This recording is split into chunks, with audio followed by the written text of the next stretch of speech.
We are cleaning the garage today. Don't look at me.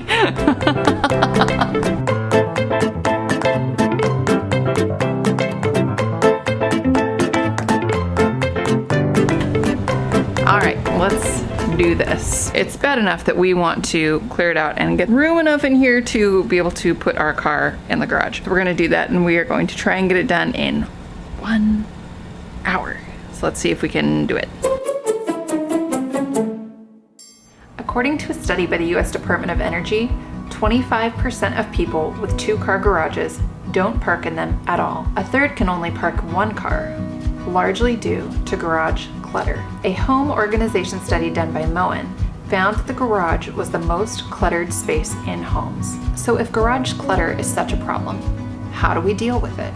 Well, garages often get a bad rap as the place where clutter goes to die, but don't forget that Amazon, Apple, Disney, these companies all started in garages. So some pretty incredible things can happen there. And if we could work through the clutter, just imagine some of the amazing things that could happen in your garage. So today I just wanted to talk through a few tips for how to clean out your garage and how to do it successfully, how to actually make progress. My husband and I have had several times where we have battled clutter in the garage, gotten it cleaned up, and then the clutter builds up, and then we've gotten it cleaned up, and then the clutter builds up, to where we finally hit a point where I feel like we have a good system for dealing with clutter. When there is some clutter that starts to show up in the garage, we are very easily able to take care of it, and it's not this huge weekend marathon to clean out the garage. So the first tip is to define the goal. This is the crucial first step before you set foot in your garage and start trying to declutter.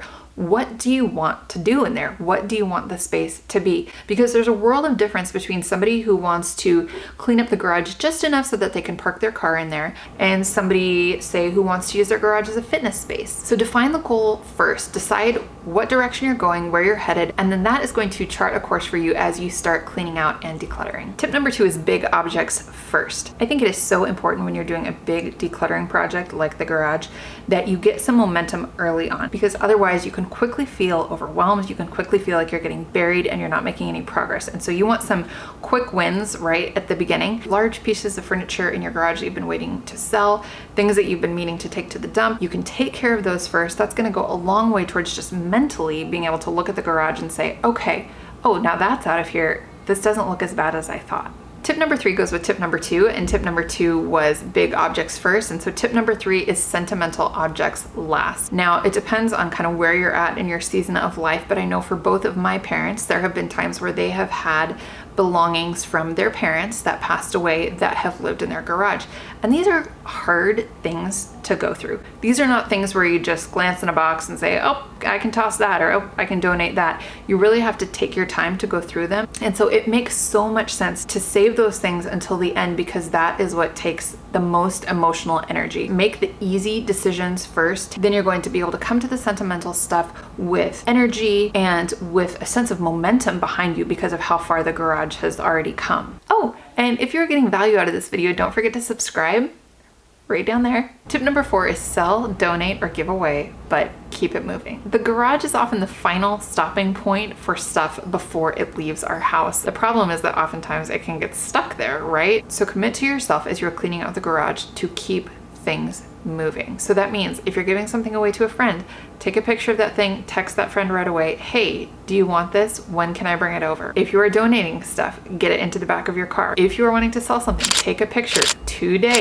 post it today on Facebook Marketplace or Craigslist, and get the ball rolling. Work in the morning, and then in the afternoon, you make that a time where you're running errands. Okay, I just dropped the donation center stuff off.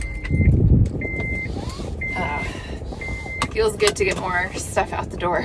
So the important thing is not necessarily what you decide to do with those things. The important thing is that you get things moving and that you keep things moving so that the garage can actually get cleared out.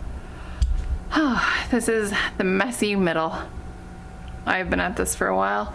I am making progress, which is important, and getting to the stuff that is really bugging me. Last tip I have, and this is so common for so many people, when it's not yours and it belongs to a loved one. How many of us have stored stuff in our garage for somebody that we love? It was gonna be a week, it was gonna be a month, and then it turned into longer. This can be really hard because it's not just stuff, right? It's a relationship. There's a relationship underneath that stuff. But you have to remember that it is your home. My husband and I both experienced this with our parents. When we moved out of our parents' homes, there was stuff that we left behind. With my parents, they would kind of bring stuff over bit by bit, or when I was over there, I would see stuff that was mine and know it was stuff that I could deal with. With my husband, his parents kind of made a deal with him that once he had bought his first house and had some storage to work with, that they would then transfer his stuff over from their place to our place, and that's what happened. So the type of plan that you set is not necessarily the most important thing. The most important thing is that you set a plan. Getting in touch with your loved ones, letting them know kindly, gently, but firmly that you have plans for your garage and that you need to be able to transfer their stuff out of your space. Now, this can be really difficult. This is an obstacle for many people because it just can involve a lot of emotion. But the best way to keep the emotion out of it as best as possible is to just set a clear plan, to give very simple, straightforward, honest reasons for why you need to move the things out, and then giving as much assistance as possible, whether helping that person move those things to a storage unit or move it to a different place where they're living, but doing it all with kindness and with love, but setting some good boundaries. And you may say, oh, that's too hard, I can't do it, I can't have those conversations. But wouldn't it be better to have those conversations, to assure the person that you love them, and to help them transition their things, rather than seeing the stuff sitting there time after time and just getting more and more and more frustrated?